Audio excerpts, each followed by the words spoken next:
And it is about principles of development.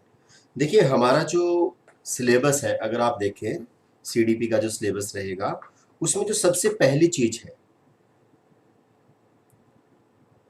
वो क्या है, जो हमारा पहला चैप्टर बनता है वो बनता है अपना concept of development. Okay, concept of development जो अभी हमने डिस्कस किया, ठीक है। तो इससे रिलेटेड जो भी क्वेश्चन है, कॉन्सेप्ट ऑफ डेवलपमेंट से रिलेटेड जो भी क्वेश्चन है, वो आपको पीडीएफ की शेप में मिल जाएंगे, ठीक है। और उसके लिए आप क्या करेंगे, जो हमारा एक तो टेलीग्राम चैनल है पवित्रा एकेडमी के नाम से ही, ठीक है। और सेकंड थिंग, आपके नंबर पे, आपके जो स्क्रीन है उसके ऊपर एक नंबर आ रहा होगा व्हाट्सएप का, तो उसमें आप जाके और वहाँ पे रिक्वेस्ट भेज सकते हैं ज्वाइन करने की। तो उस ग्रुप के अंदर भी हम जितने भी क्वेश्चंस हैं कॉन्सेप्ट ऑफ डेवलपमेंट से रिलेटेड, मतलब जितने एक्सपेक्टेड क्वेश्चन हैं, देखिए जितने आए हुए क्वेश्चन हैं वो सारे हम डिस्कस कर चुके हैं, लेकिन जो क्वेश्चन वे जो चांसेस हैं आने के, तो उनके लिए आप वो ग्रुप ज्वाइन करें, या तो टेलीग्राम का कर लें या फिर वो कर लें, तो उससे आपको वो सारे क्वेश्चंस मिल जाएंगे। तो आज जो हमारा जो सेकंड चैप्टर रहेगा वो है अपना प्रिंसिपल्स ऑफ डेवलपमेंट या विकास के सिद्धांत। और मैं बताऊं from examination point of view, इसमें से आप एक क्वेश्चन कम से कम मान के ही चलो, whether you are preparing for paper 1 और 2, ठीक है। एक क्वेश्चन इसमें से पक्का आता है। तो पहले इसको ढंग से समझते हैं कि एग्जैक्टली कौन से प्रिंसिपल्स हैं, ठीक है। और उसके बाद में हम डिस्कस करेंगे इससे रिलेटेड क्वेश्चंस, बहुत सारे क्वेश्चंस रहेंगे। तो होपफुली आज हम सारे कर पाए। तो जल्दी से स्टार्ट करते हैं प्रिंसिपल्स ऑफ डेवलपमेंट या विकास के सिद्धांत, ठीक है। और यहाँ पे अगर मैं बात कहूँ तो देखिए, जो हमारा विकास होता है, जो डेवलपमेंट होता है, उसके पर्टिकुलर कुछ रूल होते हैं, कुछ सिद्धांत हैं, कुछ प्रिंसिपल्स हैं कि भाई हर व्यक्ति का विकास कुछ इस तरीके से ही होगा, ठीक है। हम उससे बाहर नहीं जा सकते हैं। तो आइए उनको देखते हैं कौन से रहेंगे हमारे। सबसे पहले हम एक बार लिस्ट देख लेते हैं जिन जिन सिद्धांतों की हम आज बात करेंगे, उसके बाद में हम एक एक को अच्छे से समझना शुरू करेंगे। Yes yes, good evening everyone. तो the very first one is principle of continuity. आप सभी को पता है निरंतरता का सिद्धांत। आज हम डिस्कस करेंगे प्रिंसिपल ऑफ इंडिविजुअल डिफरेंस या वैयक्तिक भिन्नता का सिद्धांत। After that principle of differentiation in rate या दर की भिन्नता का सिद्धांत।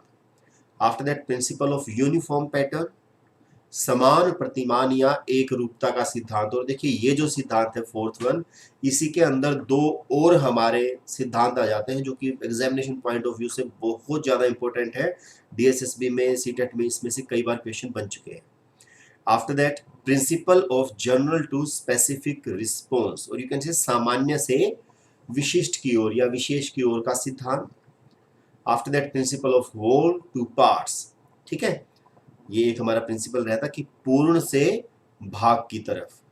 After that principle of simple to complex या सरल से जटिल की तरफ।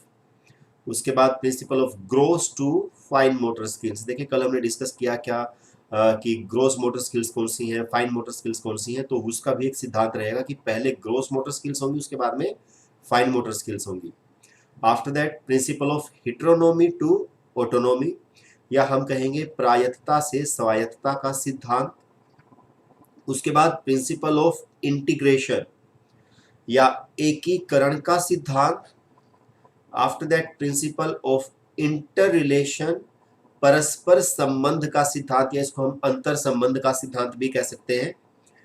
आफ्टर दैट प्रिंसिपल ऑफ प्रिडिक्टिबिलिटी, पूर्वानुमान का सिद्धांत। प्रिडिक्शन करना क्या होता है, भविष्यवाणी करना, पूर्वानुमान लगाना, उसका सिद्धांत। और बस दो और करेंगे इससे अलग। The first one is principle of interaction, अंतःक्रिया का सिद्धांत। इसके अंदर हम दो तरीके की इंटरेक्शन को देखेंगे। एंड लास्ट में जो ये सबसे ज्यादा इंपॉर्टेंट और सबसे ज्यादा कंफ्यूजिंग होता है, देखिए मैक्सिमम बुक्स में भी दिया गया है, टीचर्स भी बताते हैं, लेकिन मैं ये मानता हूँ कि मैक्सिमम को कंफ्यूजन होता है इसको लेके कि भाई स्पाइरल क्या है, लीनियर क्या है, ठीक है ना। और स्पाइरल है तो किस तरीके से स्पाइरल है, क्योंकि हम कहते हैं कि development is spiral not linear. तो लास्ट में हम इसकी बात करेंगे कि भाई स्पाइरल का मतलब क्या है डेवलपमेंट में और लीनियर का मतलब क्या है, एग्जैक्टली हम इस चीज़ को समझेंगे। तो चलिए जल्दी से स्टार्ट करते हैं टाइम वेस्ट ना करते हुए। The very first principle is principle of continuity या निरंतरता का सिद्धांत। और भाई सिंपल सी बात है, इसका हम सबको पता है कि जो एक ह्यूमन लाइफ साइकिल है वो कंटिन्यूअस है, वो लगातार चलती रहती है, निरंतर चलती रहती है। भाई सिंगल सेल्ड एग से लेके और फिर हम एक मल्टी सेलुलर ऑर्गेनिज्म बनते हैं, मतलब ये जो है कंटिन्यू रहती है। देखिए जब हम पढ़ते थे तब हम भी ये लिखते थे, कुछ रटे रटाए हमारे सेंटेंसेज होते थे, दैट इट कंटिन्यूज फ्रॉम वॉर्म टू टॉम और क्रेडल टू ग्रेव, ठीक है ना, कुछ ऐसा चलता था। हाँ, लेकिन ये बात है कि जो फिजिकल डेवलपमेंट है, फिजिकल डेवलपमेंट है जो कि हम ग्रोथ कहेंगे, वो कुछ समय के बाद रुक जाती है। लेकिन अगर एग्जाम में आता है कि कंटिन्यूअस है डेवलपमेंट, तो आप कहेंगे जी हाँ कंटिन्यूअस है। ठीक है यहाँ तक बात।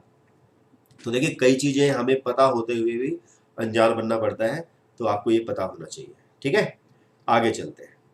Principle of individual difference, again simple principal, या मैं कहूंगा कि भाई इसका हम सभी को पता होता है that individually we all are different. हमें पता है कि भाई कोई बहुत ज्यादा इंटेलिजेंट हो सकता है, कोई आपको पता है क्या हो सकता है, ठीक है ना, बिल्कुल डफर भी हो सकता है। तो individually we are all different, है ना।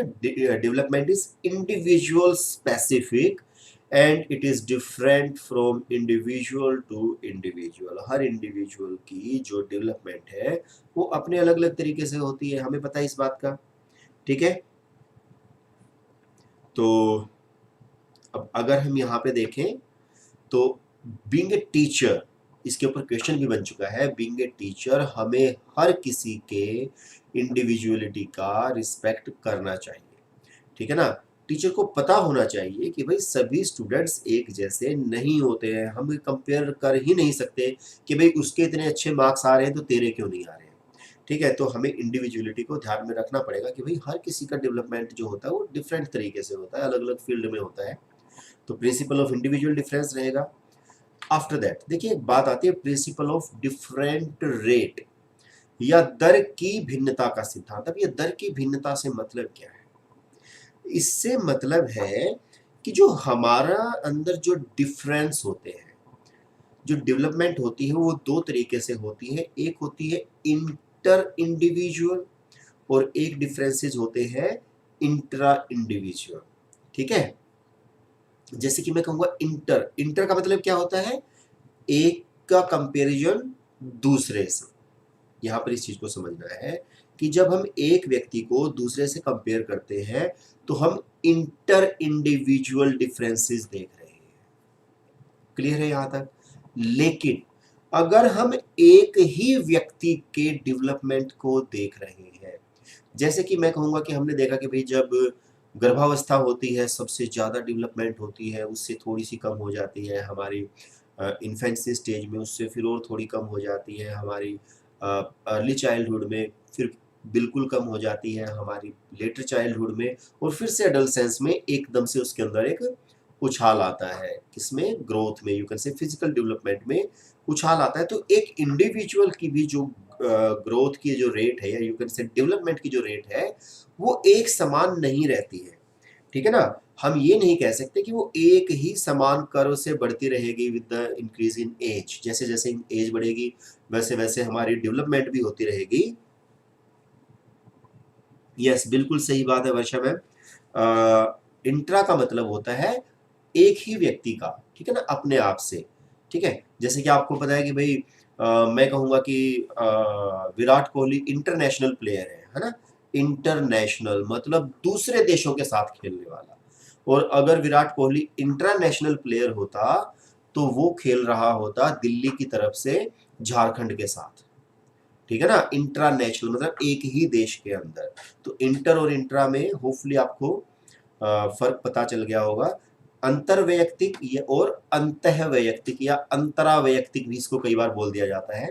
तो आपको पता होना चाहिए वो किसी और से कंपेयर करना, और एक होता है खुद खुद की ही डेवलपमेंट को कंपेयर करना, उसके रेट को देखना कि कब रेट ज्यादा है कब रेट कम है। ठीक है, तो ये वाला भी डिफरेंस होता है, मतलब ये वाला भी प्रिंसिपल होता है कि जो हमारी रेट है वो सेम नहीं होती है डेवलपमेंट की, वो अलग अलग स्टेजेस पर डिफरेंट होती है। देखिए, rate of development is different for different types of development at different stages. मतलब डिफरेंट टाइप्स ऑफ डेवलपमेंट का मतलब क्या है कि भाई, जैसे मैं कहूँगा कि जैसे ही हमारा किशोरावस्था आती है तो इमोशनल जो डेवलपमेंट है वो एकदम से इतनी हाई होती है कि कंफ्यूज हो जाते हैं, ठीक है ना। इसी तरीके से मैंने कहा कि इमोशनल डेवलपमेंट जो है अर्ली चाइल्डहुड में बहुत ज़्यादा होती है।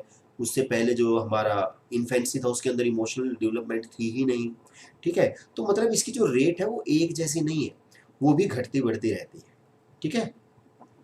आफ्टर दैट आगे चलते हैं हम, प्रिंसिपल ऑफ यूनिफॉर्म पैटर्न। देखिए, it is the most important, जिसमें से क्वेश्चन बने हैं, ठीक है। तो समान प्रतिमान या एक रूपता का सिद्धांत। देखिए, अब हम ये कह सकते हैं in spite of individual differences, हम इंडिविजुअली डिफरेंट हैं, ठीक है। उसके बाद में मैं कहूँगा कि हमारे अंदर अंतर वैयक्तिक डिफरेंसेस भी हैं और अंतरा वैयक्तिक भी हमारे अंदर डिफरेंट रेट है। लेकिन इस सब के बावजूद, ये सब होने के बावजूद भी हम सभी एक यूनिफॉर्म पैटर्न को फॉलो करते हैं, हम सभी एक यूनिफॉर्म पैटर्न को फॉलो करते हैं। और it can be divided into two parts, और ये जो है इनको हम दो भागों में बांट सकते हैं कि एक यूनिफॉर्म पैटर्न है। वो जो पैटर्न है वो कौन सा होगा, ये एग्जाम में क्वेश्चन बन चुका है, तो थोड़ा सा ध्यान से समझेंगे। The first one is cephalocaudal, cephalocaudal, and second one is proximodistal, ठीक है। यूनिफॉर्म पैटर्न जो है वो दो प्रकार का हो सकता है, सिफेलोकोडल एंड प्रोक्सिमो डिस्टल। यह सिफेलो का मतलब क्या होता है, थोड़ा सा इस चीज को समझें अगर हम। What is the meaning of cephalo. अभी यहाँ पे एक शब्द है, ये रहा सिफेलो, ठीक है। What is the meaning of cephalo, क्या होता है सिफेलो? शाबाश, कोई बताएगा? I am waiting for your answers. Yes, जल्दी से बताएंगे, शाबाश। What is cephalo? Anybody? Yes, चलिए मैं ही बता देता हूँ भाई। जो सिफेलो जो वर्ड है ये एक मेडिकल टर्म है, और ये जो यूज होती है, यस मैम, स्मृति मैम आपने बिल्कुल सही बताया है, हेड टू टो। लेकिन अगर हम बात करें केवल सिफेलो की, सिफेलो का मतलब होता है स्कल से रिलेटेड, ठीक है ना। स्कल मतलब जो हमारी जो खोपड़ी होती है ना, सिर के जो बाहर का जो आवरण जो होता है, ये हड्डी जो होती है, इससे रिलेटेड जो होता है, जो स्कल से रिलेटेड चीज होती है, उसको हम बोलते हैं सिफेलो, ठीक है। और कोडल का मतलब क्या होता है? कोडल का मतलब होता है पूंछ से, ठीक है ना, और यू कैन से पोस्टीरियर पार्ट, ठीक है।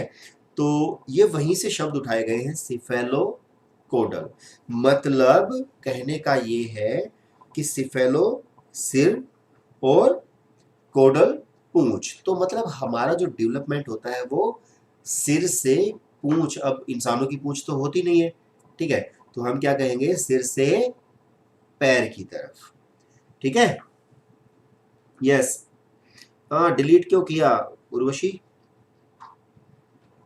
सही लिख के डिलीट कर दिया आपने। चलिए, तो सिफेलो मतलब सिर और कोडल मतलब आप पैरों से लगा सकते हैं अंदाजा, ठीक है। After that proximodistal. Proximo का मतलब होता है समीप का, जो अपने नजदीक होता है, और डिस्टल मतलब डिस्टेंस से आपको समझना है, मतलब पास से दूर की तरफ, ठीक है। तो ये दो तरीके से होता है। अब इनको इंडिविजुअली इनको समझते हैं कि सिफेलोकोडल क्या है और प्रोक्सिमो डिस्टल क्या है। देखिए, अगर हम बात करें सिफेलोकोडल, तो सिफेलोकोडल को हम मस्तकाधोमुखी भी बोलते हैं, मतलब मस्तक से अधोमुख, है ना। अधो मतलब नीचे की तरफ, मतलब उसकी तरफ मुख है।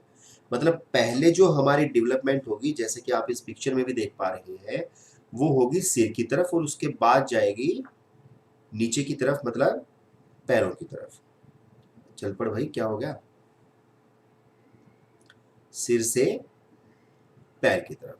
जैसा कि आपने भी देखा होगा, जब छोटा बच्चा होता है तो एक टाइम होता है कि उसकी गर्दन भी नहीं जमी होती है ना, जब बच्चा 10-15 दिन का होता है, तो उसकी जो गर्दन होती है वो हिलती रहती है, ठीक है। लेकिन धीरे धीरे क्या होता है, उसकी गर्दन जमनी शुरू होती है, फिर धीरे धीरे क्या होता है, उसके हाथों में कंधों में कंट्रोल आता है, फिर धीरे धीरे क्या होता है कि बच्चा बैठना सीखता है, और फिर धीरे धीरे क्या होता है, लास्ट में बच्चा चलना सीखता है, ठीक है ना। क्या ऐसा पॉसिबल है कि कोई बच्चा पहले चलना सीखे उसके बाद में बैठना सीखे? नहीं है ना। तो उसके पीछे कारण यही है कि सिफेलोकोडल होता है, ऊपर से नीचे की तरफ होता है, और एग्जाम में जो टर्म बनती है वो इस तरीके से बनेगी, फ्रॉम हेड टू टो, या सिर से पैर की तरफ, और फ्रॉम टॉप टू बॉटम, ऊपर से नीचे की तरफ, ठीक है। यहां तक क्लियर है?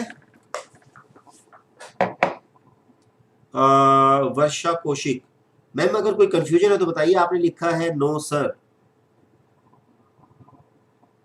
अच्छा, ओके, नो आपने उसके लिए लिखा है कि भाई ऐसा पॉसिबल नहीं है कि पहले बच्चा बैठना सीखे, सॉरी चलना सीखे, उसके बाद में बैठना सीखे। तो होपफुली आप समझ पा रहे हैं कि सिफेलोकोडल का मतलब क्या है, ऊपर से नीचे की तरफ, ठीक है।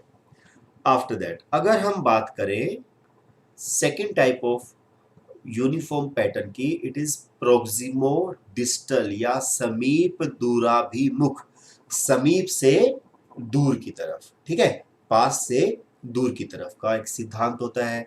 अब जैसे कि आप इस सेकंड इमेज में देख पा रहे हैं, जो डेवलपमेंट है वो अंदर से बाहर की तरफ जा रही है, ठीक है, अंदर से बाहर की तरफ जा रही है। यू कैन से कि पहले अगर इस चीज को थोड़ा सा समझा जाए कि पहले हमारा हार्ट बनेगा, ठीक है, उसके बाद में उसमें से जो वेन्स है वो बाहर की तरफ निकलती है ना, आर्टरीज है, वेन्स है, वो बाहर की तरफ बनती है। सबसे पहले हमारा हार्ट बन जाता है, इवन माँ के गर्भ में ही हमारा हार्ट बन जाता है, दिल धड़कना शुरू हो जाएगा, उसके बाद में उसमें से वेन्स, मतलब अंदर से बाहर की तरफ डेवलपमेंट होगी।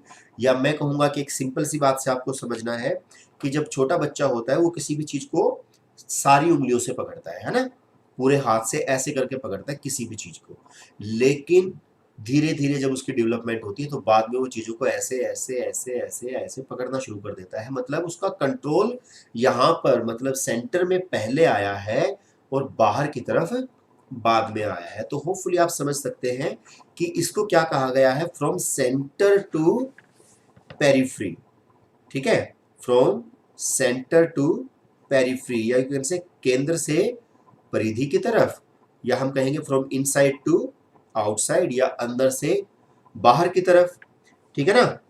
सिंपल, आपको बातें समझ में आ रही है भाई? यस, चलिए गुड। तो मतलब अब आपको समझना है, जब ऊपर से नीचे की तरफ होगा तो हम क्या कहेंगे, सिफेलोकोडल, और जब अंदर से बाहर की तरफ होगा और you can say centre to periphery की तरफ होगा तो हम कहेंगे प्रोक्सिमो डिस्टल। और इसको एक और पिक्चर है हमारे पास, उससे भी समझ लेते हैं। ये दोनों ही तरीके के दिखा रहा है। सिफेलोकोडल मिंटू से ये जो लाइन है ये शो कर रही है सिफेलोकोडल, ठीक है, जो ऊपर से नीचे की तरफ चल रही है, और ये जो लाइंस हैं जो अंदर से बाहर की तरफ जा रही हैं, ये क्या है, प्रोक्सिमो डिस्टल। मतलब ये क्या दिखाया गया कि भाई पहले बच्चा बैठना सीखेगा, उसके बाद में बच्चे का कंट्रोल आएगा पैरों के ऊपर। और यहाँ पर जो ऊपर वाली लाइन है इसमें क्या दिखाया गया है कि पहले जो कंट्रोल आएगा वो आएगा कंधों पर, उसके बाद में हाथों पर कंट्रोल आएगा चीजों को पकड़ने के लिए, ठीक है। तो ये क्या रहेगा, सिफेलोकोडल और प्रोक्सिमो डिस्टल, ठीक है। यहां तक अगर आपको क्लियर है तो बताइए, फिर आगे चलते हैं। चलिए नाउ देखिए, क्योंकि ये इंपॉर्टेंट है तो इस पे टाइम लगाना जरूरी था, तो आप इसको थोड़ा समझ के चलना कि इस तरीके से आपके सामने क्वेश्चन आ सकता है। तो आपको ध्यान रखना है कि ऊपर से नीचे कौन सा है, अंदर से बाहर कौन सा है। After that the next principle is principle of general to specific response. देखिए पहले हम जनरल चीजें समझते हैं, उसके बाद में हम स्पेसिफिक की तरफ जाते हैं। इसको समझने के लिए आपको तुरंत समझ में आ जाएगा। पहले देखिए हम सभी ने जनरली एक ही तरीके से ये सब चीजें सीखी हैं, ठीक है ना, 1 2 3 4 5 6 7 8 9 10, है ना। हम सभी ने, ये जनरल सी बात है, जितने भी हम यहाँ पे अभी जुड़े हुए हैं, ठीक है, उन्होंने सभी ने कुछ चीजों को ऐसे ही सीखा है। लेकिन क्या आज हमारा मैथमेटिक्स सभी का एक जैसा है? नहीं है। क्यों?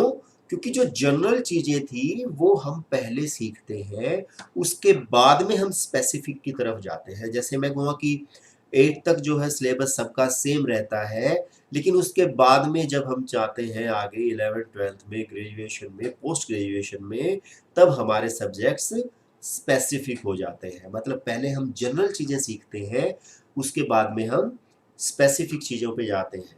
ठीक है, यस क्लियर है? यस, परमवीर सिंह ने कहा है नो सर। हाँ, हमारा मैथमेटिक्स जो है वो एक जैसा नहीं है, इसलिए आपने कहा नो सर। चलिए आगे चलते हैं भाई। Principle of whole to parts. ठीक है, होल टू पार्ट्स का मतलब क्या है? देखिए, होल का मतलब होता है संपूर्ण, है ना, संपूर्ण, और यूं से पूर्ण से भाग की तरफ। अब यहाँ पर देखिए, ये जो है होल टू पार्ट्स, ये रिलेटेड है हमारी एक लर्निंग की थ्योरी से। ठीक है, लर्निंग की थ्योरी से रिलेटेड है। तो आप मुझे कमेंट में, जब तक मैं ये समझा रहा हूँ, जिसको होल टू पार्ट से वो थ्योरी याद आ रही है, तो प्लीज़ उसका नाम लिख के बताएंगे। तब तक मैं इसको बता रहा हूँ कि होल टू पार्ट्स का मतलब क्या है। ठीक है, कमेंट में नाम लिख के बताएंगे आप कि यह कौन सी थ्योरी में कहा गया है, या इसको क्या कहा गया है, किसने इसका सिद्धांत दिया था। फिलहाल हम प्रिंसिपल की बात कर रहे हैं, डेवलपमेंट की। तो देखिए क्या होता है, सबसे पहले हम किसी एक संपूर्ण चीज को बच्चे के सामने पेश करते हैं। ठीक है, जैसे मैं कहूँ कि अगर आपको बच्चे को फ्लावर के बारे में पढ़ाना है, तो सबसे पहले आप पूरा का पूरा एक फूल उसके सामने प्रेजेंट कर दें। ठीक है, लेकिन उसके बाद में हम जाएंगे उस फ्लावर के पार्ट्स की तरफ। ठीक है ना, पहले हम होल को दिखाएंगे, कंप्लीट को दिखाएंगे, उसके बाद में हम उसकी डिटेल्स में जाएंगे, उसके एनालिसिस को हम बाद में शुरू करते हैं। तो यहाँ पर आप देख रहे हैं, फिर बाद में हम petal, sepals, anther, filament, stigma. ठीक है ना, तो ये सारी चीजें हम बाद में बताते हैं। यस, अभी तक किसी का रिस्पॉन्स आया नहीं है कि लर्निंग की कौन सी थ्योरी है, किसने दी थी। Yes, Gestalt theory, yes, very good Paramvir, Gestalt theory, शाबाश। और इसको क्या बोला जाता है? इसका एक और भी नाम है, इसको कहा जाता है इनसाइट। ठीक है, ये हम आगे लर्निंग में करेंगे, कोई इश्यू नहीं है, लेकिन आपको पता है तो बहुत अच्छी बात है। Yes, I think gestalt, Chanchal, right. ठीक है, शाबाश आरती। तो आप सभी सही बता रहे हैं भाई, गेस्टाल्ट थ्योरी में ही है, फ्रॉम होल टू पार्ट। लेकिन हमारा जो सीखने का तरीका है वो भी ऐसा ही है कि पहले हम चीज को संपूर्ण देखते हैं, उसके बाद में हम डिटेल में जाते हैं। ठीक है ना, जैसे कि हमारे सामने कोई अगर कोई कॉम्प्रीहेंशन आता है, ठीक है, तो हम उसको पहले कंप्लीट को देखेंगे, उसके बाद में उसकी डिटेल्स में जाएंगे। After that simple to complex. Simple सी बात है, पहले हम सिंपल सिंपल चीजों को समझेंगे, उसके बाद में हम कॉम्प्लेक्स चीजों पर जाएंगे। ठीक है ना, पहले हम सिंपल, जैसे कि अगर आपने होपफुली हम सभी ने पहले हिंदी ही सीखी है, उसके बाद में ही इंग्लिश पे गए हैं। तो सबसे पहले हमने बिल्कुल सिंपल सिंपल से वर्ड्स को देखा कि भाई बार्न क्या होता है, हाउस क्या होता है, ट्रैक्टर क्या होता है, dog, pig, cow, tree, cloud, sun. मतलब हमने इंग्लिश के कुछ ये छोटे छोटे से सिंपल सिंपल से वर्ड्स को याद किया, और उसके बाद में हम जाते हैं कॉम्प्लेक्स वर्ड्स पे। ठीक है ना, उसके बाद में हम जाते हैं कॉम्प्लेक्स वर्ड्स पे, जैसे कि अभी आपके सामने आ रहे हैं, और मैं बता दूं सभी की स्पेलिंग सही है। ठीक है, लेकिन ये वो वर्ड्स हैं जो हम आमतौर पे यूज नहीं करते हैं। अगर हमें वोकेबलरी को अपनी को एनरिच करना है, तो उसके लिए हम इनका यूज कर सकते हैं, लेकिन आमतौर पे यूज हम इनका नहीं करते, तो हम इन तक नहीं जाते, क्योंकि ये हमारे लिए कॉम्प्लेक्स है। हाँ, सिंपल चीज़ों को हमें सभी को पता रहता है। ठीक है, तो yes, theory of insight, very good Urvashi. Insight learning, Smriti, आप सही बता रहे हैं भाई। ठीक है, तो सिंपल टू कॉम्प्लेक्स क्लियर है आपको? पहले हम सिंपल चीज़ों को समझते हैं, उसके बाद में हम कॉम्प्लेक्स चीज़ों की तरफ जाते हैं। ठीक है, after that the next principle is principle of gross to fine motor skills, और यू कैन से स्थूल से सूक्ष्म गति क्रियाओं की तरफ, है ना, गति कौशल की तरफ। तो इसमें अगर हम देखें, तो वही मैं जो अभी बात कर रहा था, जब शुरुआत में जो छोटा बच्चा होता है, कभी आप उसको स्पून देखना वो कैसे पकड़ता है ना, वो स्पून को कुछ ऐसे पकड़ेगा जैसे चाकू को पकड़ रखा हो, है ना, पूरे हाथ से, और वो ऐसे करके खाता है है ना, देखा है ना आपने। क्यों? क्योंकि वही फिर से मैं कहूँगा कि अभी उसका कंट्रोल नहीं आया, और यू कैन से प्रोक्सिमो डिस्टल डेवलपमेंट जो है उसको होने में अभी समय है ना। प्रोक्सिमो डेवलपमेंट है, डिस्टल अभी नहीं हुई है, ठीक है। तो स्पून को वो ऐसे पकड़ता है, तो ऐसे पकड़ने का मतलब वो बहुत सारी मसल्स का प्रयोग करता है, शुरुआत में ग्रोस स्थूल का प्रयोग करता है, लेकिन जैसे जैसे वो बड़ा होता है उसका कंट्रोल आ जाता है धीरे धीरे फाइन मसल्स के ऊपर भी, यू कैन से फाइन मोटर स्किल्स भी उसकी डेवलप हो जाती है। लिखने के लिए हमें फाइन मोटर स्किल्स की जरूरत होती है, कल भी हमने डिस्कस किया था ये, लेकिन ये हमारा प्रिंसिपल भी है कि पहले हम ग्रोस मोटर स्किल्स सीखते हैं, उसके बाद में हम फाइन मोटर स्किल्स की तरफ जाते हैं। ओके, चलिए अब आगे देखते हैं। यहाँ पर है प्रिंसिपल ऑफ हेटेरोनोमी टू ऑटोनोमी, ठीक है। हेटेरोनोमी का मतलब क्या है? प्रायतता। प्रायतता का मतलब क्या है? किसी और का नियंत्रण होना, जैसे कि आपने सुना होगा ना, परतंत्र होना, है ना। तो पराया, पराये से आप इसको हिसाब लगा सकते हैं कि पराया मतलब कोई और जो है उसका नियंत्रण होता है पहले, उसके बाद में हम जाते हैं किसके ऊपर? स्वायत्तता या आंतरिक नियंत्रण या स्वयं के नियंत्रण के ऊपर, ठीक है। तो पहले क्या होता है? प्रायत्तता, बाहरी नियंत्रण, और उसके बाद में क्या होगा? स्वायत्तता या आंतरिक नियंत्रण का नियम होगा। अब जैसा कि आप इस पिक्चर में देख पा रहे हैं, शुरुआत में जो बच्चा होता है वो टोटली अपने माँ बाप के ऊपर डिपेंडेंट होता है, वो उनकी बातों पर आंख मूंद कर विश्वास करता है, ठीक है। बिल्कुल 100% वो उनकी बातों को सच मान के चलता है। लेकिन जब बच्चा बड़ा होता है या जब व्यक्ति बड़ा होता है तो वो धीरे धीरे क्या हो जाता है? स्वायत्तता की तरफ जाने लग जाता है। तो वो क्या, अपने कंट्रोल जो है उसका खुद के ऊपर आ जाता है, मतलब किसी और के कंट्रोल में वो नहीं रहता है। तो हेटेरोनोमी टू ऑटोनोमी, ये भी हमारा क्या है? एक सिद्धांत है। आफ्टर दैट देखिए, जो हमारे प्रिंसिपल ऑफ इंटीग्रेशन, इंटीग्रेशन का मतलब क्या है? एकीकरण का सिद्धांत, मतलब development occurs as a whole and not in parts. जो डेवलपमेंट होता है वो संपूर्ण होता है, टुकड़ों में नहीं। संपूर्ण का मतलब क्या है यहाँ पे? कि जो हमारे अलग अलग एस्पेक्ट्स हैं डेवलपमेंट के, जैसे फिजिकल डेवलपमेंट है, कॉग्निटिव डेवलपमेंट है, सोशल डेवलपमेंट है, मोरल डेवलपमेंट है, जितने भी हमने कभी कल डिस्कस किए हैं, वो जितने भी अलग अलग टाइप्स के डेवलपमेंट है वो इंटीग्रेटेड होकर आगे बढ़ते हैं। इंटीग्रेटेड मतलब एक साथ आगे बढ़ते हैं, ठीक है। ऐसा नहीं होता है कि भाई अभी अगले 2 महीने तक मैं इमोशनली डेवलप कर रहा हूँ, उसके बाद में मैं सोशली डेवलप करूंगा, नहीं, ऐसा नहीं है, ठीक है। तो आपको पता है इस बात का कि ऐसा नहीं होता है। जैसे जैसे हम सोशली डेवलप होते हैं वैसे वैसे हम इमोशनल भी डेवलप हो जाते हैं, वैसे वैसे हमारी फिजिकल डेवलपमेंट भी साथ के साथ चल रही है, ठीक है। तो ये क्या है? इंटीग्रेटेड होकर चलते हैं, एक साथ होकर चलते हैं, और ये सभी मिलकर ही हमारी एक पूरी पर्सनैलिटी, कंप्लीट पर्सनैलिटी बनाते हैं, ठीक है यहाँ तक। ड्यू टू मोरलिटी सर, हाँ जी बिल्कुल। तो ये क्या होगा? प्रिंसिपल ऑफ इंटीग्रेशन, मतलब इंटीग्रेटेड होकर, एक होकर चलते हैं, आप डिफरेंस नहीं कर पाएंगे।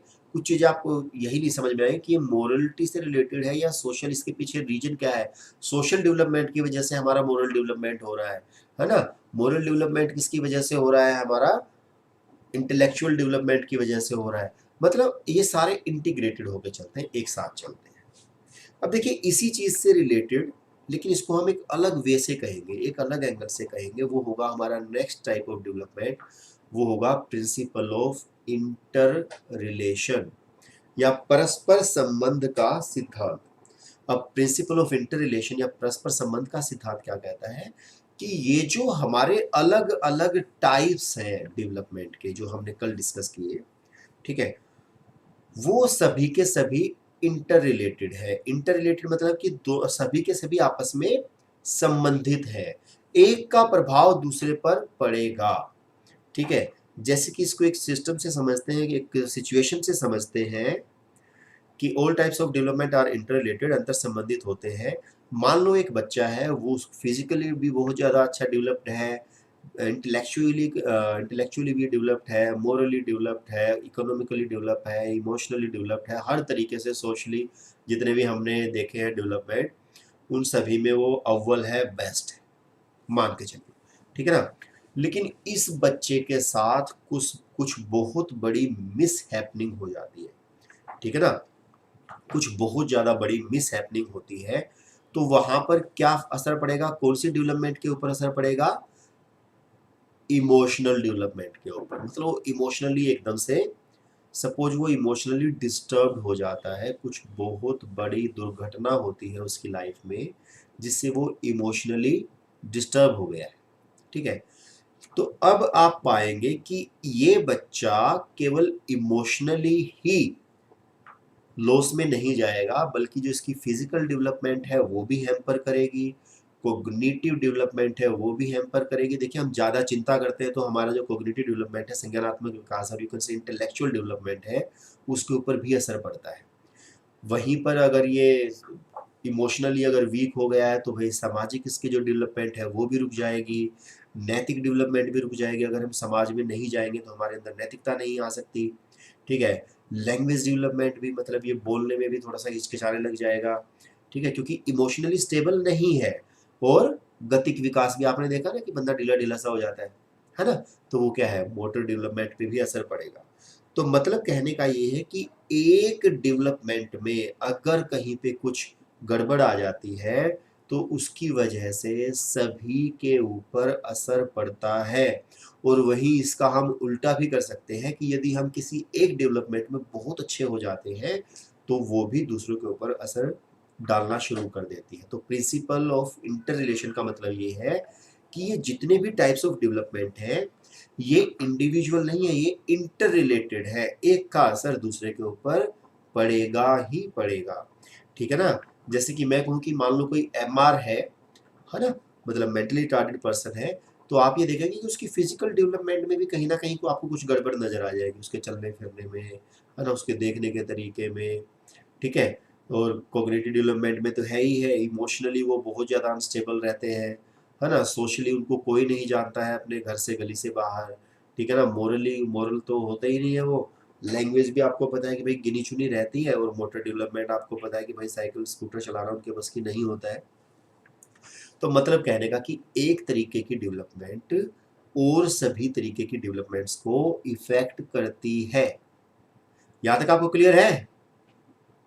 यस, यहां तक अगर क्लियर है तो बताइए, फिर आगे चलते हैं। Next type of development is principle of predictability, या पूर्वानुमान का सिद्धांत। और पूर्वानुमान का सिद्धांत क्या कहता है, प्रिडिक्शन क्या होता है, प्रिडिक्शन का मतलब होता है भविष्यवाणी करना, ठीक है। मतलब डेवलपमेंट इज प्रिडिक्टेबल, विकास की भविष्यवाणी की जा सकती है। अब देखिए एटलीस्ट ये तो नहीं कर सकता है ना, इसके चेहरे से आप देख के बता सकते हैं कि अगर इसको अपने भविष्य का पता होता तो शायद ये कुछ और ही कर रहा होता इस टाइम पे, है ना। तो लेकिन फिर भी लोग ऐसों के पास भी चले जाते हैं, ये भविष्यवाणी ही कर रहे हैं, देख लो साहब कैसे हैं हमारे, है ना। आपको लगता है कि इस व्यक्ति को कभी अपने भविष्य का पता था, ठीक है, लेकिन ये दूसरों का बता रहा है, और लोग इनके पास जा भी रहे हैं, पैसे लेके जा रहे हैं ना, बड़ा स्ट्रेंज सी बात है। तो लेकिन फिर भी मैं इस भविष्यवाणी की बात नहीं कर रहा हूँ, मैं भविष्यवाणी की बात कर रहा हूँ कि हम बचपन में बच्चे को देखकर ये कह सकते हैं कि भाई ये बहुत बोलता है, ये तो वकील बन सकता है ना, ये बड़ा ही इसका मतलब बोलने के ऊपर बड़ा कंट्रोल है ना, या इसको पता है कि इसके सामने क्या बात करनी है। या बच्चे की एक्टिविटीज़ देख के, उसके शरीर को देख के हम कह सकते हैं कि ये बहुत फिजिकली बहुत स्ट्रोंग होने वाला है ना। या फिर ये मेंटली बहुत ज़्यादा ही तीक्ष्ण बुद्धि वाला बच्चा बनेगा, ठीक है। तो मतलब हम कहीं ना कहीं, मैं इसको प्रिंसिपल नहीं कहूँगा, लेकिन हम ये कह सकते हैं कि भाई डेवलपमेंट इज समहाउ प्रिडिक्टेबल, है ना। मतलब किसी ना किसी लेवल पे प्रिडिक्टेबल है, कहीं ना कहीं हम सही होते हैं। और जैसा बोला भी जाता है कि भाई पूत के पैर पालने में नजर आ जाते हैं, है ना। सुना है ना आपने कि भाई पता चल जाता है कि भाई ये कितने पानी में है बचपन में ही, ठीक है। तो वो क्या है, पूर्वानुमान हम कहीं ना कहीं 100% नहीं तो 90% तक तो लगा ही लेते हैं, है ना। वैसे तो अगर 100% की बात करेंगे तो फिर वही सभी को अपना बच्चा जीनियस ही लगता है, सबको आइंस्टाइन से कम लगता ही नहीं है, ठीक है ना। लेकिन ये नहीं पता कि भाई स्कूल में उससे भी बड़े बड़े आइंस्टाइन बैठे हैं, ठीक है। तो मतलब कहने का तात्पर्य ये है कि कहीं ना कहीं हम प्रिडिक्शन कर सकते हैं। After that, principle of interaction या अंतःक्रिया का सिद्धांत, और यहाँ पर हम बात करेंगे दो प्रकार की अंतःक्रिया की। First one is nature and nurture, and second one is, ये पिक्चर हमने होपफुली कल देखी थी, मतलब हम बात करेंगे there is an interaction between heredity and environment, या हम कहेंगे मैच्योरेशन एंड एक्सपीरियंस। ठीक है, आपके एग्जाम में दोनों ही तरीके से क्वेश्चन बन चुके हैं, मतलब इंटरेक्शन में हेरिडिटी और इन्वायरमेंट की भी बात की जा चुकी है और मैच्योरेशन एंड एक्सपीरियंस की भी बात की जा चुकी है। तो आपको इस बात का समझना चाहिए, पता होना चाहिए कि इंटरेक्शन होता है किन दो के बीच में, हेरिडिटी और इन्वायरमेंट के बीच में, और वहीं पर एक्सपीरियंस, मैच्योरेशन एंड एक्सपीरियंस के बीच में।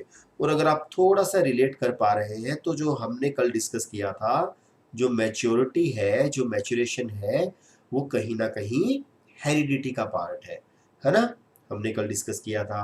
और वहीं पर जो एक्सपीरियंस है वो किससे आता है, इन्वायरमेंट से आता है।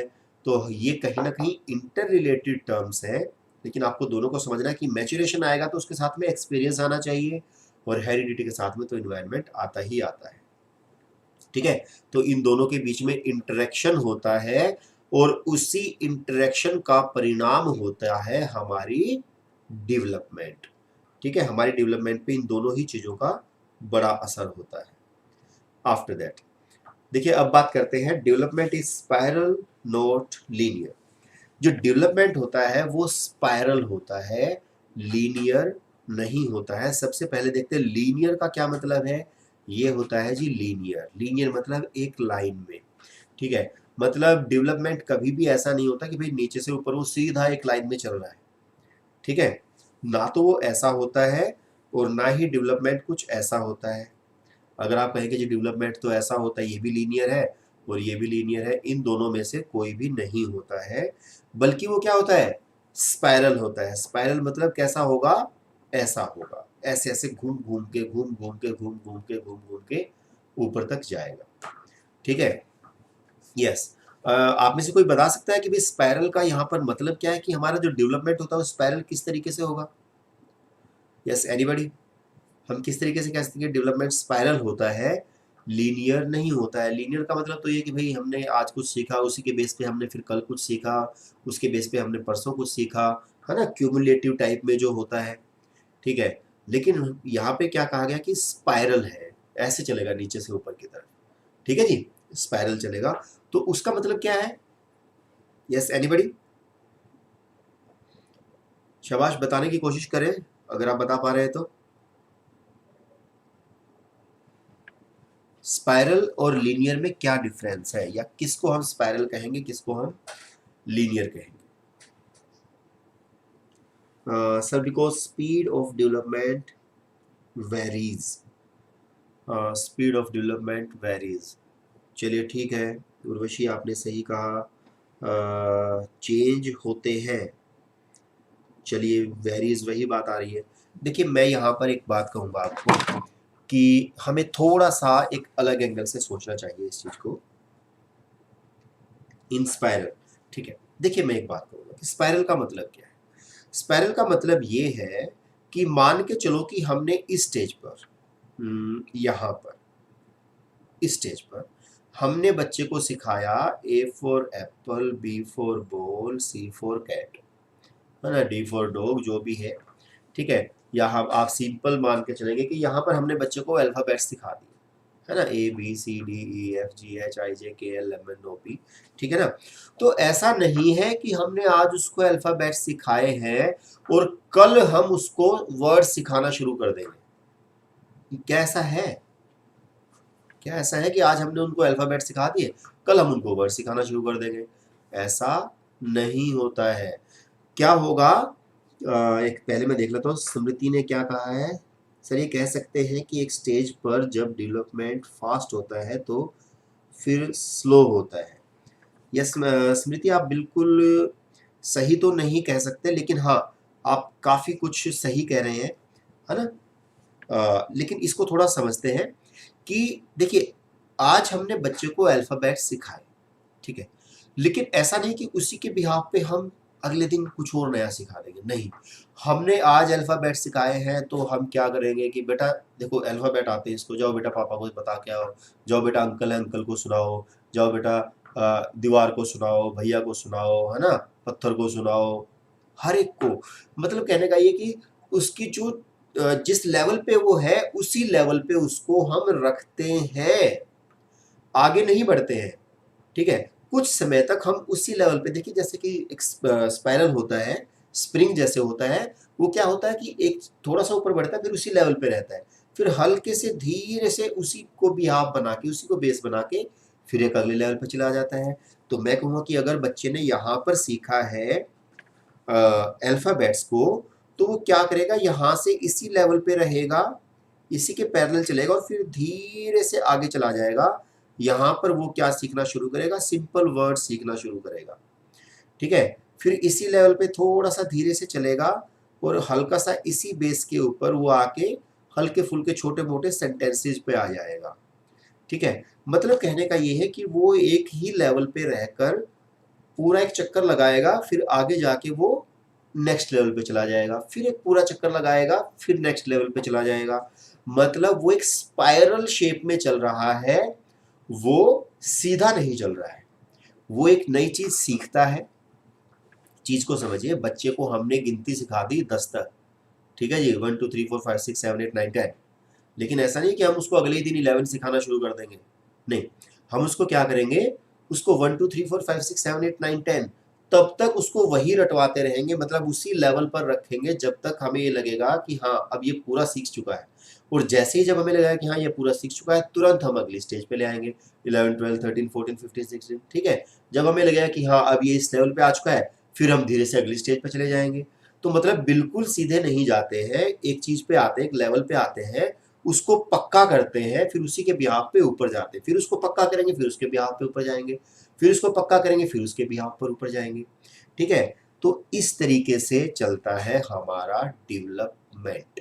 जैसे अगर फिज़िकल डेवलपमेंट में भी इसमें बात करें, तो क्या आपको ये लगता है कि बच्चे ने आज बैठना सीख लिया है, तो क्या वो कल चलना शुरू कर देगा? नहीं, पहले जैसे उसने बैठना सीखा, पहले वो किसी चीज़ के सहारे बैठेगा, फिर उसके बाद में वो अपने लेवल पे बैठना शुरू करेगा और वो तब तक बैठा ही रहेगा जब तक वो 100% बैठने में निपुण नहीं हो जाता। जब वो उसको लगेगा कि हाँ, अब मैं बैठ सकता हूँ, बिल्कुल अपने लेवल पे बैठ सकता हूँ, निपुण हो चुका हूँ, उसके बाद ही वो चलने की सोचेगा। तो हम कहेंगे कि उसने एक नई चीज़ सीखी, लेटने से बैठना सीखा और बैठने की स्टेज पे वो काफ़ी देर तक रहा, वहीं पर रहा और फिर उसके बाद में ही वो उसको आधार बनाकर ऊपर चला। तो होपफुली आप समझ पा रहे हैं एग्ज़ैक्टली स्पाइरल का मतलब क्या है। एक स्टेज पे आओ, उसका चक्कर पूरा करो और फिर उसके ही बिहाफ़ पे अगली स्टेज पे चले जाओ, ठीक है? फिर अगली स्टेज पे आओ, उसको पक्का करो, फिर अगले स्टेज पे चले जाओ, ठीक है? तो ऐसे हमारी डेवलपमेंट होती है। चलिए, तो अगर आपको ये समझ में आ चुका है, तो इससे रिलेटेड कुछ क्वेश्चंस कर लेते हैं भई आज, ठीक है? चलिए, क्वेश्चंस की तरफ चलते हैं। देखिए, ये जो क्वेश्चन होते हैं, इनमें क्या होगा, आपको ये ध्यान ज़रूर देना है, जो क्वेश्चन नोट के हैं, हम जल्दबाजी में क्या करते हैं कि देखा कि ह्यूमन डेवलपमेंट की बात आ रही, जनरल, स्पेसिफिक, रिवर्सिबिलिटी, चलो स्पेसिफिक वाला लगाओ, ठीक है, ये तो हमने पढ़ा था, लेकिन ऐसा नहीं है। यहाँ पर अगर आप ध्यान से देखें, तो यहाँ पर क्या है, नोट दिया गया है। मतलब कौन सा विकास का सिद्धांत नहीं है, नहीं वाला बताना है। तो यस, इसका आंसर क्या होगा, जल्दी से आप मुझे आंसर बताएंगे, शाबाश। General to specific, reversible, continuity, sequentiality, सामान्य से विशिष्ट, प्रतिवृत्ति, निरंतरता या अनुक्रमिकता।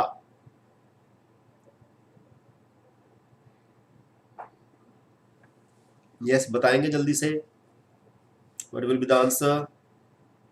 ये जून 2011 का क्वेश्चन है, 2011 में बहुत सारे क्वेश्चन पूछे गए हैं। देखिए मैडम, ये नहीं बताना है, ये सॉरी, करण बत्रा, ये बताना है कि कौन सा सिद्धांत नहीं है, ठीक है? तो आंसर क्या होगा? यस, वेरी गुड चंचल और आरती दोनों ने ही सही जवाब दिया है। देखिए जो डेवलपमेंट होता है वो कभी भी रिवर्सिबल नहीं होता है, तो हमारा जो आंसर होगा वो होगा ऑप्शन नंबर 2। देखिए जनरल टू स्पेसिफिक होता है, पहले हम जनरल चीजें सीखते हैं फिर स्पेसिफिक सीखते हैं। प्रिंसिपल ऑफ कंटिन्यूटी होता है, अभी हमने डिस्कस किया, कंटिन्यूअस है। उसके बाद में सीक्वेंशियलिटी, मतलब एक पर्टिकुलर सीक्वेंस है, ये हम वही बात कर रहे हैं कि एक पर्टिकुलर पैटर्न है, यूनिफॉर्म पैटर्न है, उसी के आधार पर चलेंगे, ठीक है। लेकिन रिवर्सिबल नहीं होता है कभी भी। ये नहीं होता कि भाई हमने एक चीज सीख ली है हम फिर उसके बाद में वापस जा रहे हैं, ऐसा नहीं होता है ना। तो ये हमारा आंसर होगा ऑप्शन नंबर 2। आफ्टर दैट देखिए जून 2011 का ही क्वेश्चन है। क्या होगा इसका answer? Development is a never ending process, this idea is associated with. शाबाश, बड़ा ही इजी क्वेश्चन है। अच्छा सचिन, आपने भी राइट आंसर दिया है। एक्चुअली मैं चेक कर लेता हूं।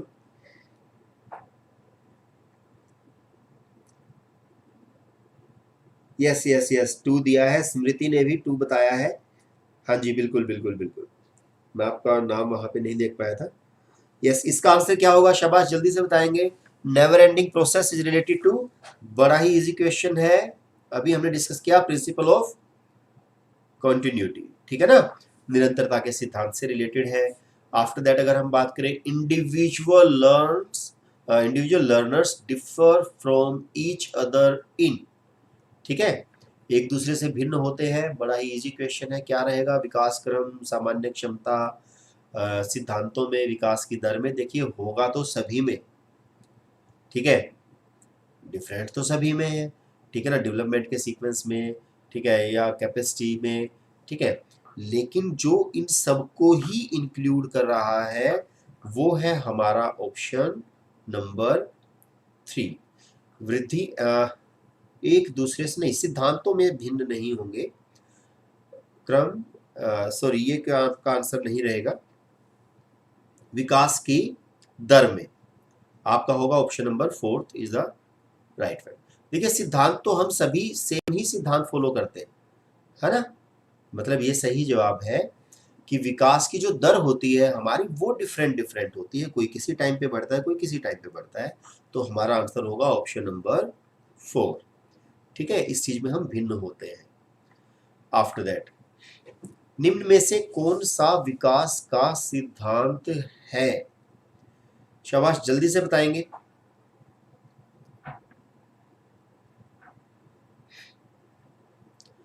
यस, ये भी देखिए जनवरी 2012 का क्वेश्चन है, जल्दी से आंसर बताएंगे। शाबाश, yes Chanchal, you are correct, आप मैक्सिमम करेक्ट ही रहते हैं मैम।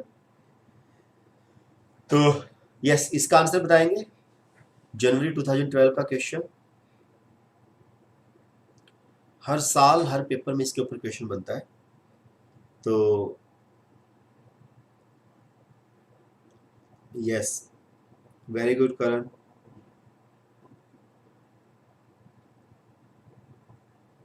यस, 4th सही है सचिन, बिल्कुल। इसका आप 4th बता रहे हैं। देखिए निम्न में से कौन सा विकास का सिद्धांत है, ठीक है, देखिए अभी अभी हमने पढ़ा है कि विकास हमेशा रेखीय होता है, बिल्कुल भी नहीं होता है। हमने क्या पढ़ा? विकास स्पाइरल होता है ना, वर्तानुकार होता है, वहीं पर यह निरंतर चलने वाली प्रक्रिया नहीं है, जबकि हमें पता है कि ये तो है भाई, निरंतर चलती रहती है, तो इसका मतलब ये भी ऑप्शन नहीं होगा।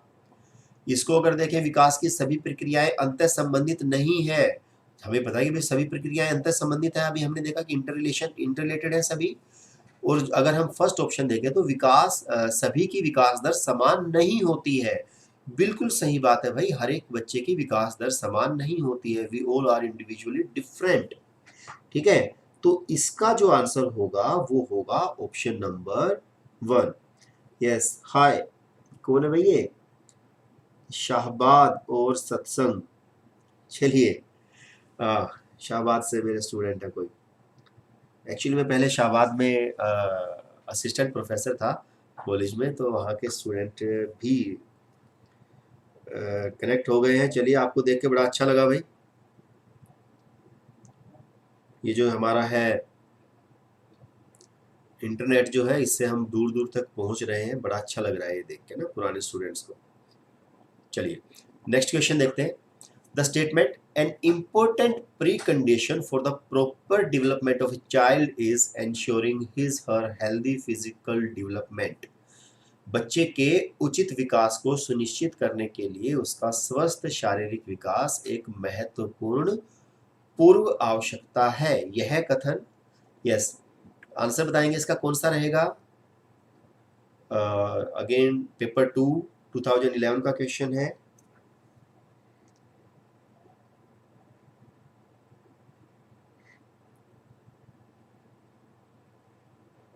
कोई नहीं मैम, गलत हो गया था, कोई बात नहीं, अब इसको सही करो, शाबाश, जल्दी से बताएंगे।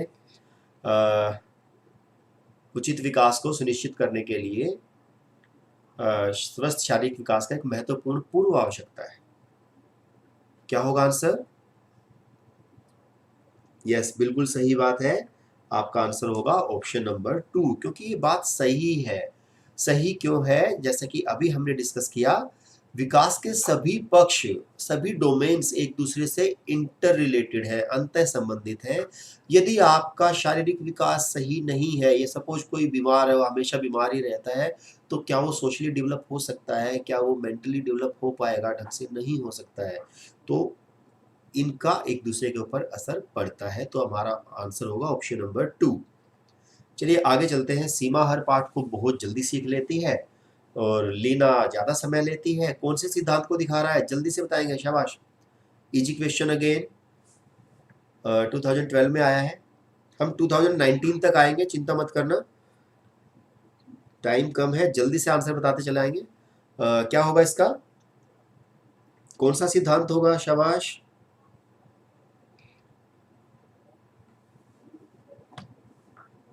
Yes answer, it's answer is option number 3, वैयक्तिक भिन्नता का सिद्धांत। Yes, very good Sachin. ठीक है, चंचल बिल्कुल सही जवाब। स्मृति, स्मृति ने पिछले वाला दिया है 2 का जवाब, लेकिन इनका वेरी गुड आरती। निधि, चलिए आगे चलते हैं, नेक्स्ट क्वेश्चन देखते हैं।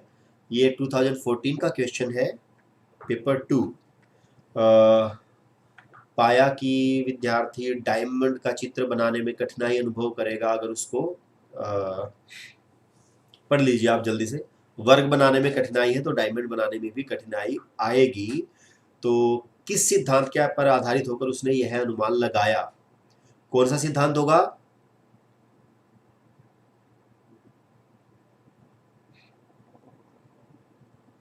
शाबाश, आंसर बताएंगे जल्दी से। शायद मैं आपके आगे आ रहा हूं, मैं थोड़ा सा साइड में हट जाता हूं तो आप शायद थोड़ा क्लियर देख पाएंगे।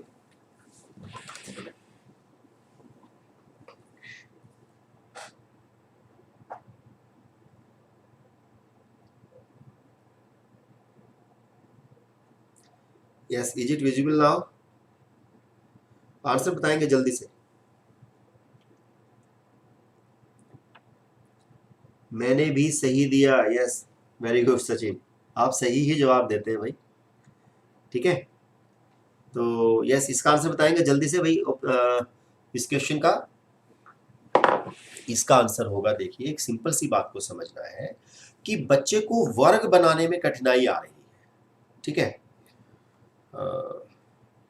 ये मान लो ये एक वर्ग है, ठीक है, बच्चे को वर्ग बनाने में कठिनाई आ रही है, तो वो डायमंड का जो चित्र है उसको बनाने में भी उसको कठिनाई आएगी, कुछ ऐसा कहा जा रहा है।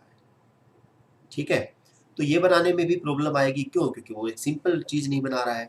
तो ये जो होगा ये किससे संबंधित होगा? देखिए, अगर आपका आंसर आप दे रहे हैं ऑप्शन नंबर 4, ठीक है, तो ये 4 नहीं हो सकता है। क्यों? क्योंकि यहाँ पर अलग अलग लोगों की बात चल ही नहीं रही है,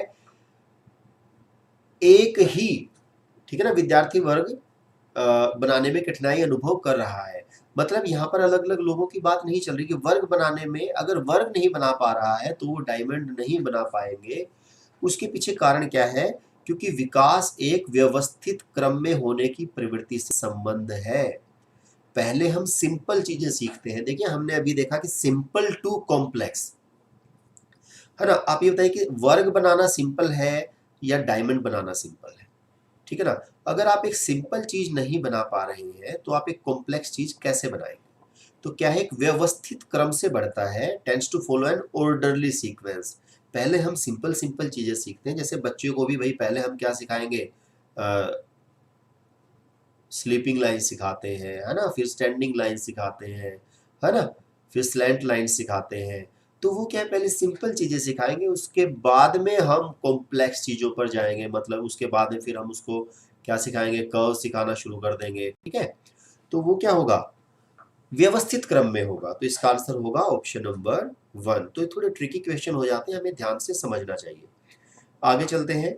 शिक्षण का विकासात्मक परिप्रेक्ष्य शिक्षकों से यह मांग करता है कि वे, यस, विकासात्मक परिप्रेक्ष्य की बात कर रहे हैं, डेवलपमेंटल पर्सपेक्टिव की बात कर रहे हैं। आंसर क्या होगा, शाबाश, जल्दी से बताएंगे।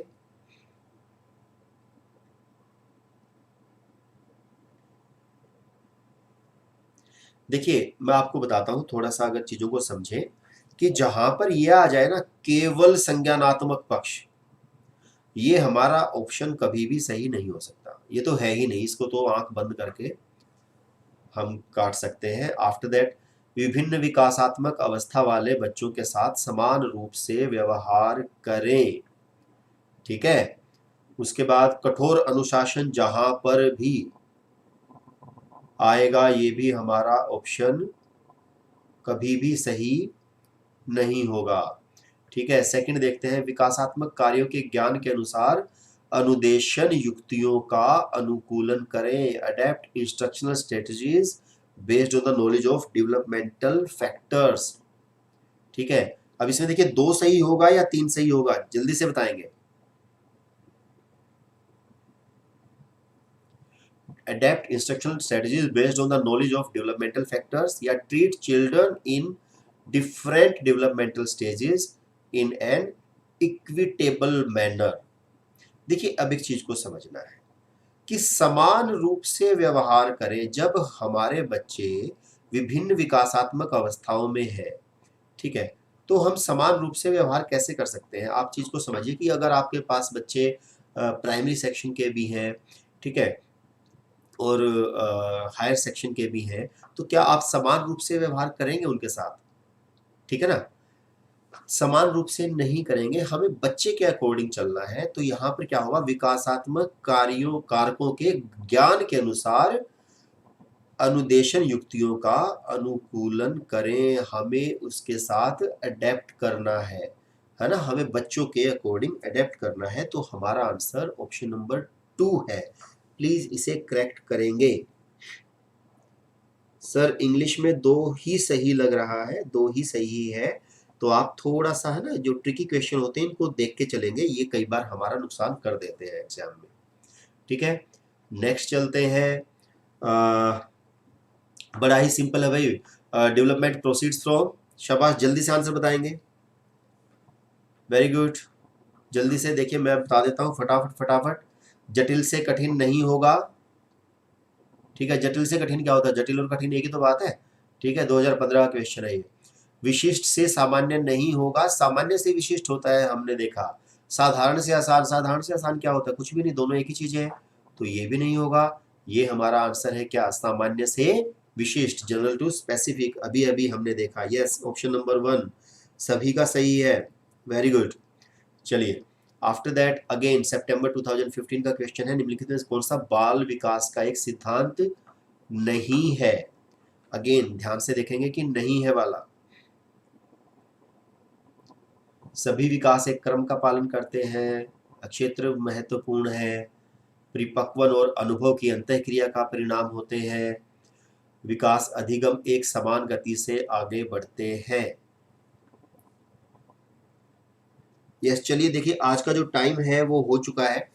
ठीक है, ये जो क्वेश्चंस हैं, जैसा कि मैंने आपको बताया कि जो नंबर दिया गया है, आप उस ग्रुप पे ज्वाइन करिए, या जो हमारा जो टेलीग्राम चैनल है पवित्रा एकेडमी के नाम से, नीचे आपको लाइन चलती हुई दिखाई दे रही है, तो आप उसको ज्वाइन कर लीजिए। आपको वहाँ पे ये सारे क्वेश्चन भी और इनसे अलग भी क्वेश्चन आपको मिल जाएंगे, और उनको जो आंसर्स है वो हम डिस्कस करेंगे, और इनके भी आंसर्स आपको वहीं पर मिल जाएंगे। ठीक है, तो चलिए आज की क्लास को एंड करते हैं। जल्दी ही मिलते हैं। कल हमारी क्लास रहेगी, ठीक है, जिसमें हम हेरिडिटी एंड इन्वायरमेंट के चैप्टर को डिस्कस करेंगे। प्लस में क्योंकि वो छोटा है टॉपिक, बहुत ज़्यादा उसमें बताने का नहीं होता, लेकिन क्वेश्चन हर बार एक क्वेश्चन कम से कम जरूर बनता है। क्वेश्चन हम सारे डिस्कस करेंगे। प्लस में जो हमारा एक रह गया था इश्यूज इन डेवलपमेंट, ठीक है, इश्यूज इन डेवलपमेंट जो हमारा लास्ट टाइम रह गया था कल क्लास में, वो भी हम कल ही डिस्कस करेंगे। तो होपफुली कल मिलते हैं 8 से